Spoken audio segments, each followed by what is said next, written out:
Assalamualaikum Sobat Football United, ringan amatiran ala gua. Di beberapa video sebelumnya gua sempat membahas terkait dengan interview ya kan Gary Neville dengan Erik ten Hag.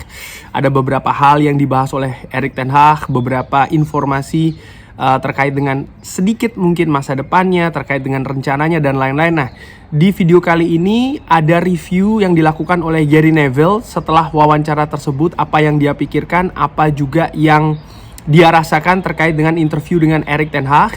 Langsung aja, ini ada wawancara singkat ya, nanti akan gue bahas. Gue artikan dulu seperti biasa dengan Jamie Carragher. Anda telah sibuk minggu ini dan Anda melakukan interview dengan manajer Manchester United. Apa yang Anda pikirkan? Ya, saya sangat menikmatinya. Anda pernah menginterview Jurgen Klopp juga, itu yang dikatakan oleh Gary Neville ya. Dan ini tentu saja pertama kali kembali ke Carrington setelah awal musim dengan Erik ten Hag. Sempat ada interview ya kan, Jamie Carragher dengan Gary Neville dan Erik ten Hag juga. Dan saya menghabiskan waktu beberapa saat sebelum interview. Dan Anda selalu berpikir kalau ya seperti kayak Anda menghabiskan banyak waktu di waktu reguler dengan Jurgen Klopp, sama juga dengan saya ya, menghabiskan waktu secara reguler dengan Erik ten Hag, di mana tidak seperti itu. Atau dengan ya kita tidak melakukan hal seperti itu ya, kita di media, kita melakukan pekerjaan kita, dan kita juga tidak bertemu dengan orang-orang di departemen sepak bola di Manchester United dengan waktu yang sangat lama. Dan ini tentu saya sangat bagus, saya berbicara dengan dia dan saya menanyakan pertanyaan yang saya ingin tanyakan. Waktu yang sangat menantang. Apakah Anda mendapatkan jawaban yang Anda inginkan?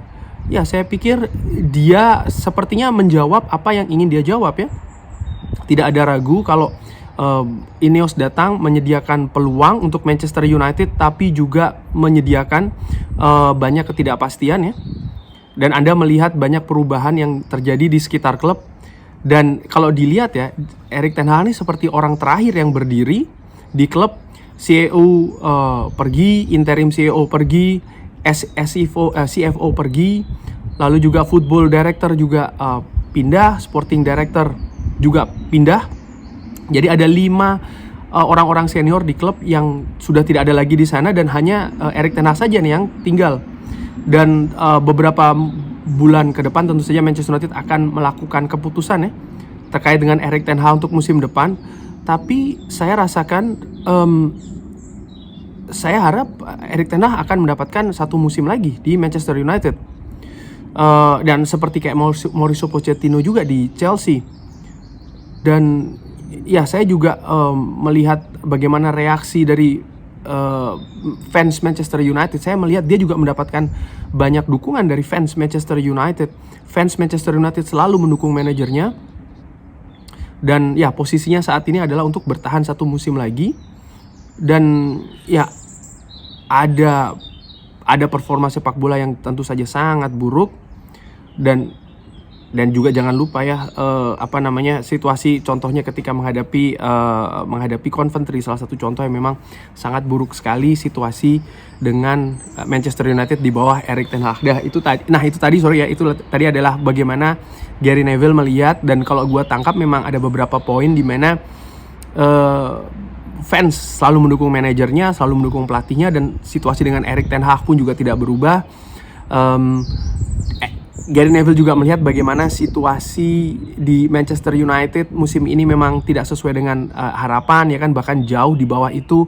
Penampilan buruk, hasil buruk, termasuk juga disinggung ya kan bagaimana situasi dengan Coventry, di mana Manchester United tentu saja sudah 3-0 tapi bisa disamakan menjadi 3-3. Lalu Gary Neville juga menyinggung terkait dengan beberapa bulan ke depan ini akan ditentukan nasib dari Erik ten Hag. Di video sebelumnya gue sempat katakan kalau menurut gue ya, sekali lagi menurut gue, dari apa yang dilakukan, analisa gue secara ringan amatiran dan situasi di seputaran sepak bola di Eropa, klub-klub mencari manajer dan lain-lain, dan juga manajer yang tersedia, nampaknya Erik ten Hag akan stay 1 tahun lagi. Hal ini bisa berubah tentu saja, gue bisa salah tentu saja ya. Tapi penting juga untuk dilihat bagaimana Gary Neville tadi menyebutkan orang-orang senior, posisi-posisi senior di Manchester United ini sudah tidak ada lagi, dari CEO, interim CEO, CFO yang terkait dengan finansial, lalu bagaimana sporting director, lalu juga technical director dan juga director of football ini sudah berganti. Dan Erik ten Hag ini menjadi orang yang terakhir.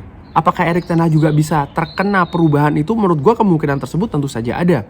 Tapi di sisi lain kalau gue melihat ya atau menganalisa secara ringan amatiran apa yang dikatakan oleh Sir Jim Ratcliffe juga di wawancara beberapa waktu yang lalu, kalau dia ingin menciptakan sebuah lingkungan yang lebih positif bagi manajer Manchester United ataupun pelatih kepala dari Manchester United, nampaknya itu yang sedang dia lakukan saat ini. Apakah manajer akan terkena? Mungkin belum dulu. Tapi tentu saja ada ada poin-poin atau ada faktor-faktor yang nanti juga akan dipertimbangkan oleh Ineos dalam hal ini. Apakah akan mengganti manajernya atau akan meneruskan? Dan menurut gue secara ringan amatiran, nampaknya musim depan inilah penentuan dari Erik ten Hag. Dan akan gue ulangi lagi, penentuan tersebut tidak harus menunggu musim berakhir. Penentuan itu ada dua hal. Dalam satu halnya adalah apakah dia akan dipecat.